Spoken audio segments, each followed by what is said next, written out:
Welcome back to your daily dose of oak. Flex, that was nice. That was because we're talking protein, Lauren. Protein makes muscles. Ugh. That was aggressive. Lauren, how much protein should I eat? 600 grams. It says it on the box, on the bar. How much do I eat? Nutrition labels, yeah. How much I drink? Well, protein is a highly debated topic. There has been a lot of research studies. They've actually tried to prove it. Yeah. They have tried to prove that it's essentially impossible to overeat protein. So they literally stuff people with protein. I'm talking 2 to 3 grams per pound of what you weigh. Ooh. I'd be like eating 300 grams a day. If you ever, try to sit down and eat a whole steak, that's probably a whopping 45 or 50 grams. It's hard to finish, and you're stuffed pretty for full. Hours. Yeah. In those studies, there were no negative consequences. You might be excreting a lot of nitrogen and just kind of wasting things away, but it's not gonna hurt your kidneys, hurt your liver, right? You hear all these different things. If it's bad, it's hard to process. Not the case. So I just want to punch that out from the start. Now, in terms of what you should eat, a safe, very, very, very safe recommendation is at the very minimum 0.5 to like 0.7, and this is on the low end, grams of protein per either body weight or your lean mass. Many people don't know their lean mass. So I think it's best and easiest just to go off body weight, especially if you're going that low. Yeah. So that's kind of a starting range. So let's do some math there. So Great. if you weigh 200 pounds, I weigh 200 pounds. Great. Okay. Yep.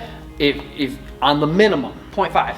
0.5, half of 200, half 200, at least 100 grams. Yep. Okay. And I think that's rather appropriate if I don't do anything else. Much of anything. But if I'm active, if I'm moving, if I'm training, lifting weights, hitting some jiu-jitsu, that is not nearly enough for me. No. And if you're over the age of even 30, we start to need more protein per pound of body weight. We start to digest and assimilate things less well, especially when you get over the 50 range, 50 and older. They almost have to eat double what I eat. For me to absorb and use 100 grams, they probably need to eat 150 to absorb 100. So it gets even worse, or you need even more as you age. Yeah. So I'll use, my wife and I had a conversation the other day. She's 135 pounds.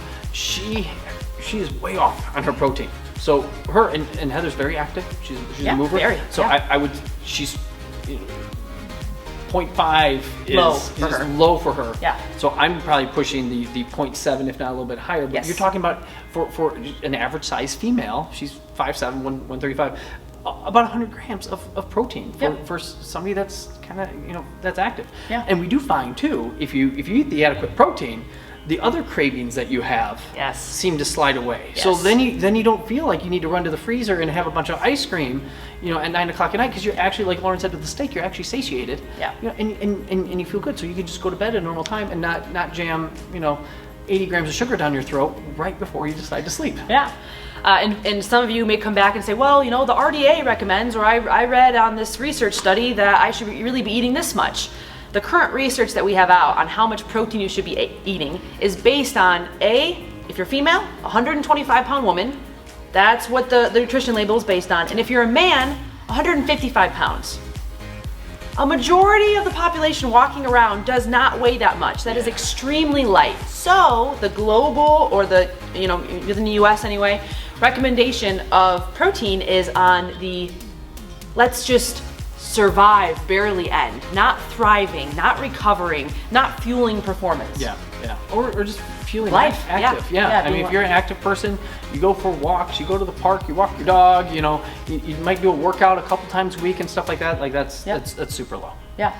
So do some calculations. 0.5 to 0.7 is the low end. For most of my clients or people I work with, I recommend 0.7 to 1. Yeah. And it just kind of depends. If you think about our other videos we've posted, you gotta have a starting point. So if you're currently eating 20 grams of protein a day, I'm not gonna make you eat 100. Yeah. You'll wanna puke. It'll be terrible. Your digestion will be terrible. So you wanna ease into that. So likewise, if you watch this video and you're like, oh my gosh, I'm 100 grams short, don't just start eating 100 grams. Up it by 25 for a week or two, and then up it a little more, until you get to that goal. Yeah. Guys, thanks for watching. Eat your protein. Eat your protein.